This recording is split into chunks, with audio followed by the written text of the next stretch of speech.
Asahan ang mas marami pang technology investors sa Pilipinas. Kasunod yan ng pagbubukas ng kauna-unahang pinakamalaking AI-ready hyperscale data center sa bansa na pinangunahan mismo ni Pangulong Ferdinand R. Marcos Jr. Si Clazel Pardilla ng PTV sa Balitang Pambansa. Paglapag ng kamay ni Pangulong Ferdinand R. Marcos Jr. sa umiilaw na cube na ito, agad na sinimulan ang countdown. 1, 2, 3.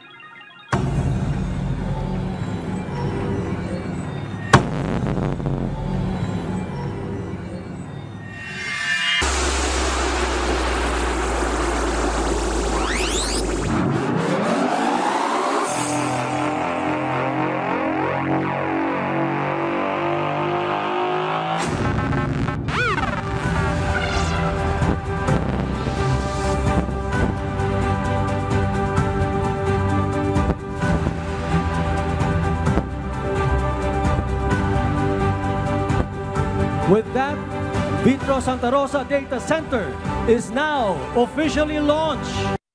Ang Vitro Santa Rosa ay isang hyperscale data center.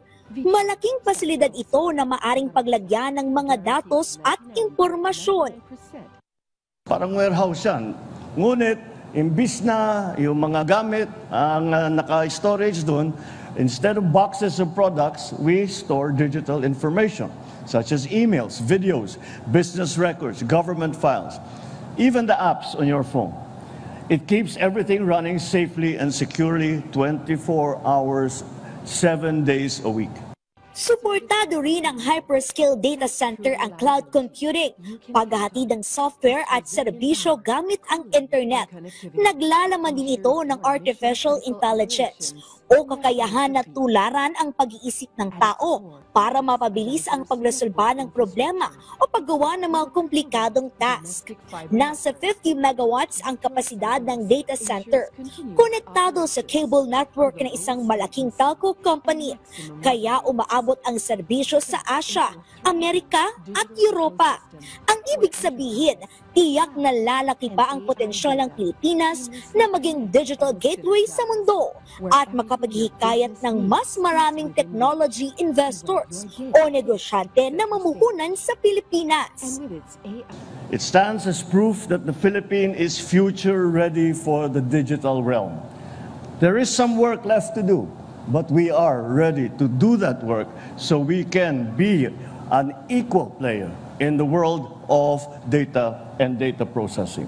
The inauguration of VSR signaled the country's readiness to attract the world's largest technology companies and showcase our regional competitiveness in the digital space. Itinayo ang Vitro Santa Rosa sa probinsya ng Laguna na refleksyon ng pagsisikap ng pamahalaan na itaguyod ang regional development o pantay-pantay na pag-unlad sa mga rehiyon sa bansa. Kasabay ng pagtatatag ng Vitro Santa Rosa, puspusan ang pamahalaan sa pagtatayo ng mga digital infrastructure. Noong April 2024, inilunsad ang National Fiber Backbone Phase 1 na magpapabilis sa internet speed sa buong bansa. Kasalukuyan, papalo na sa 11 milyong mga online user ang nakapagbenepisyo mula sa libreng public internet access program ng pamahalaan. Siniguro naman ng administrasyon ni Pangulong Marcos ang pagpapabilis sa mga energy projects para masiguro na mapibigyan ng sapat na kuryente ang mga data digital infrastructure. The Filipino student who studies and conducts research online, the small business owner who relies on social media and e-commerce, the Filipino worker who lives far from his or her family, counting on technology to bridge that distance. This technological infrastructure strengthens connection, not just digitally. It ensures that innovation fosters connection, brings opportunities, and uplifts lives.